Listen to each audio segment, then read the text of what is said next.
ko naman akalain na.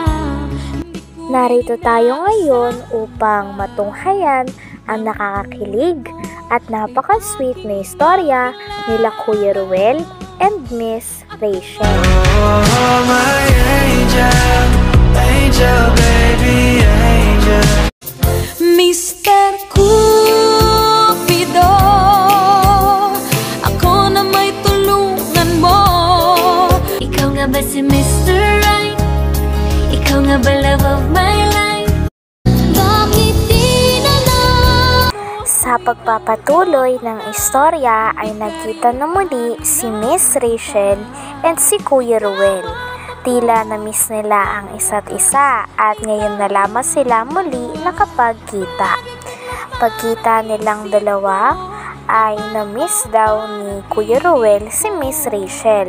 Kaya sabi niya kung pwede daw bang tanggalin ni Miss Rachel ang mask niya. Sapagkat namimiss na daw ni Kuya Ruel na makita ang kagandahan niya. Ikaw nga ba si Mr. Right? Ikaw nga ba love of my life?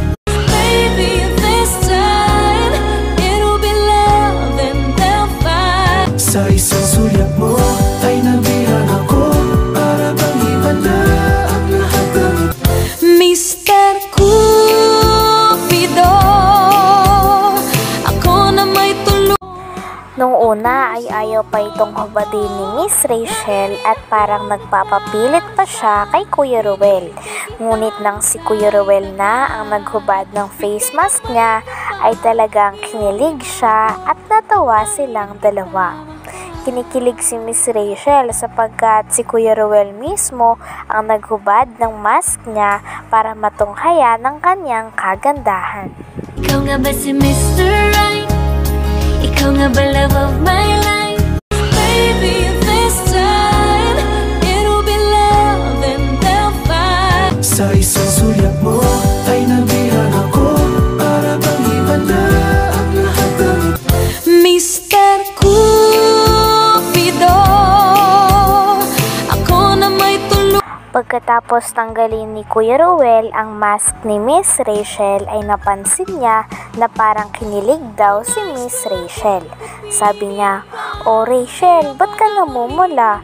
Nagbo-blush ka." Nagreply naman si Miss Rachel at sabi, "Hindi di naman ako nagbo-blush eh." At nagtawanan silang dalawa. Ikaw nga ba si Mr. Right? Ikaw nga ba love of my life? Baby, this time it'll be love and they'll fight. Sa isang sulyap mo ay nabihan ako, para bang iba na ang lahat ng Mr. Cupido. Sabi pa ni Kuya Ruel, "Ayan na, Rachel siguro kaya ka nagbablush kasi katabi mo ako no." Nagreply naman si Miss Rachel nang natatawa. Sabi niya, "Hala siya, hindi kaya." Nagtawanan silang dalawa. At sabi pa ni Kuya Ruel, "Wala, namumula ka talaga eh." Oh, my angel, angel, baby, angel. Mr. Cupido, ako na may tulungan mo. Ikaw nga ba si Mr. Right? Ikaw nga ba love of my life? Bakit di na lang? Grabe at parang napaka-comfortable na talaga at napaka-close ni Miss Rachel and ni Kuya Ruel. Pagtapos ng moment na yon ay sabi naman ni Miss Rachel, "Ikaw Ruel, grabe, papogi mo talaga ngayon na. Anong sikreto natin dyan? Bakit ang blooming mo?" Natawa naman si Kuya Ruel at sabing, "Ha? Wala to." Nagreply naman si Miss Rachel at sabing, "Blooming ka nga, blooming na blooming oh." Kinilig naman si Kuya Ruel. Ikaw nga ba si Mr. Right? Ikaw nga ba love of my life? Baby, this time it'll be love and they'll fight. Sa isang sulyap mo ay nabihan ako, para bang iba na ang lahat ng Mr. Cupido.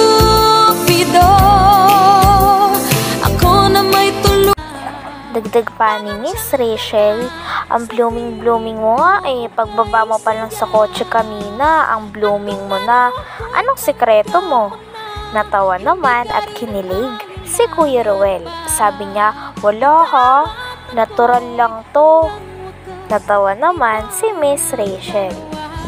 Oh, my angel, angel, baby, angel. Mr. Cupido, ako na may tulungan mo. Ikaw nga ba si Mr. Right? Ikaw nga ba love of my life?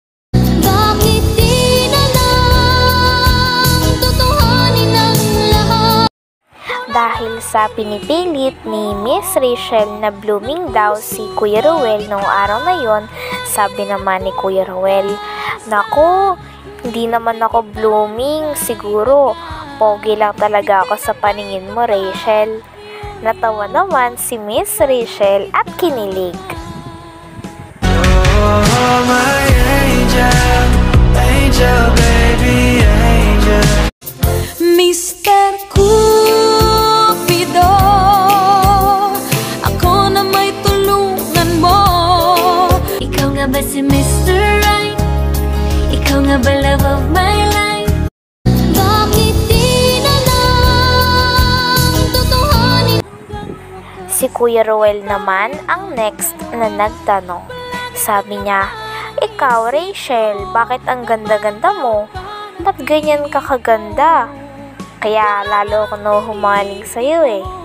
Kinilig naman si Miss Rachel at sabing, ay sus, ikaw, ba't ang bolero mo? Natawa naman si Kuya Ruel. Ikaw nga ba si Mr. Right? Ikaw nga ba love of my life? Baby, this time, it'll be love and they'll fight. Sa isang sulyap mo ay nabihag ako, para bang iba na ang lahat ng Mr. Cupido, ako na may tulungan. Sinabihan na nga ni Miss Rachel na baka bolero lang daw si Kuya Ruel. Agad namang sumalungat si Kuya Ruel sa sinabi ni Miss Rachel. Sabi niya, hindi di ako nagsisinungaling. Totoo yun. Ikaw nga ba si Mr. Right? Ikaw nga ba love of my life? Baby, this time, it'll be love and they'll fight. Sa isang sulyap mo ay nabihag ako, para bang iba na ang lahat ng Mr. Cupido, ako na may tulungan. Grabe at patagal ng patagal ay parang mas lalo na ngang magiging close si Kuya Ruel and si Miss Rachel. Sabi naman ni Kuya Ruel nung sinabihan siya ni Miss Rachel na bolero daw siya, sabi niya, hindi honest to, bawal daw magsinungaling no. Tsaka di naman ako nagsisinungaling, talagang yun lang talaga yung nakikita ko, yung kagandahan mo. Kinilig naman si Miss Rachel. Ikaw nga ba si Mr. Right? Ikaw nga ba love of my life? Baby, this time, it'll be love and they'll fight. Sa isang sulyap mo ay nabihag ako, para bang iba na ang lahat ng Mr. Cupido, ako na may tulungan. Pagtapos ng kulitan nila ngayon, ay kinilig na naman si Kuya Ruel sapagkat inayos ni Miss Rachel ang kanyang buhok. Grabe at talagang nakakakilig ang dalawa sapagkat parang napaka-close na nila at lalo na silang nagiging sweet sa isa't isa. Hindi rin napigilan ng kilig ng mga fans nila kaya todo suporta pa rin sila sa Rochelle. Bawat panaginip ko, ikaw lang ang tinitibok ng puso kong ito. Hanggang dito na lamang muna ang ating update sa nakakapanabik at napaka-sweet na istorya nila Kuya Ruel and Miss Rachel. Maraming salamat sa panunood. Bye!